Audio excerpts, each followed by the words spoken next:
Hi friend, জমিতে ধান রোয়া হচ্ছে। কিছুটা রোয়া হয়েছে আর কিছুটা বাকি আছে। 5 জন আছে, 5 জন জমিতে ধান রুইয়ে দিচ্ছে। তারা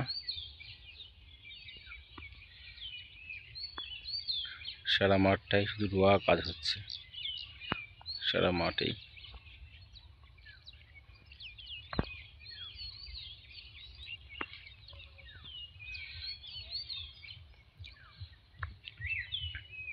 কারোর রোয়া হয়ে গেছে, কেউ রুচ্ছে।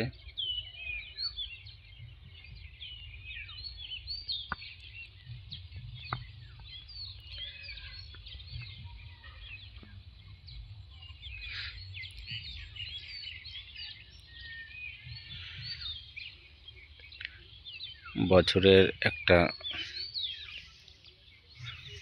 ভাইটাল সময়, বোরো সিজন। এই বোরোতেই ধান না হলে সারা বছর কৃষক